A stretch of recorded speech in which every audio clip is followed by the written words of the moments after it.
The FTX crash. Who were these kids? Hi there, crypto fans. Dick Allgire here in Honolulu, Hawaii. What a weekend. Wow, things are happening fast and furious. The crypto markets are reeling. Where is Sam Bankman-Fried? A lot going on. We had a company call yesterday with some pretty good information that was indicating, we're not sure, we haven't confirmed this, that Bankman-Fried is in custody, that he's been arrested, that his whereabouts are unknown. Others say he fled to South America, so we'll keep an eye on that. We also heard that one of the ways, okay, the $600 million hack, was it 600 million? Yeah, something like 600 to 800 million, hundreds of millions of dollars were hacked from the accounts. Another way they were looting the companies was through NFTs. NFTs, and I've said this in some reports in the past, NFTs are a really good way to launder money. So you make some worthless little JPEG or GIF, you know, some little cheesy digital art, and you know, it's one of a kind, it's the original, and people pay a lot of money for it. They don't really pay a lot of money for it. Somebody pays themselves a lot of money for it, and it's a way to launder money. So what we heard was there were like $5 million NFTs being bought with the FTX cryptos. So it's a way to loot the company. This is going to, as this continues to unravel, it's going to be a very, very interesting saga.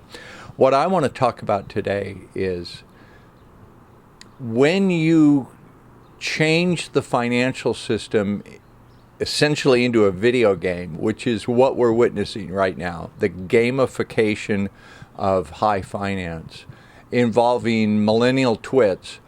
This is the type of thing that happens. I want to show you two of the big players in FTX and Alameda Research. The first one is, what's his name? Zane Tackett. He was the director of institutional sales for FTX. And he was, as this was all unraveling, he was on a live stream. And he was talking about how addled most of these people were on Adderall. I also thought that some of the other employees were just always hopped up on Adderall. And then, you know, there was one instance where I remember one of the higher up devs told me after a call, he was like, man, I didn't take much out of that. I'm sorry, I took too much Adderall this morning. And so I always assumed he was always on Adderall. And then later we talked about it, and he was like, oh no, that was like my third time ever. Yeah, you trust the likes of that guy to do billion-dollar, you know, give your money to him? Oh, man. The other lady, you've probably seen her, is Caroline Ellison. And she was the CEO of Alameda Research. Here's the publicity that she got. Oh, she's a Harry Potter fan. She looks about 12 years old. Yeah, she was here is a video segment of her talking about her financial prowess. Yeah, absolutely could pull it off without my math degree. Use very little math. Use a lot of like elementary school math. Being comfortable with risk is very important. We tend not to have things like stop losses. I think those aren't necessarily a great risk management tool. I'm trying to think of a good example of a trade where I've lost a ton of money. Well, I don't know. I probably don't want to go into specifics too much with that. Like I said, turning the financial system into essentially a video game, which is what a lot of cryptos are doing. What do you expect? Wait, I'm channeling something. I'm a remote viewer. I can sense Bix Weir watching this. Yes, Bix is watching me right now, and Bix is going, Dick, stop, watch my segment. I did watch your segment, Bix, and actually, Bix has been doing some very excellent reporting, some investigative reporting, and he has found the links between this little millennial lightweight Caroline Ellison and her father at MIT, and Gary Gensler, the head of the Securities and Exchange Commission. So Bix is on to something there. Good job, Bix. Watch his report on Road to Ruta. I differ a little bit on ultimately who's in charge, I can tell you this. I'm making fun of these little digital native millennial twits that brought down the whole cryptosphere in the last week. But actually, multi-billion-dollar companies do not just pop up under the radar of the controllers and administrators of the world. You don't get to have a multi-billion-dollar company like Alameda Research, like FTX, without the people in charge knowing what you're doing, probably steering you in the directions that you need to be steered, and fully aware of what's going to happen and what the intended outcome is going to be. So Bix is on to something.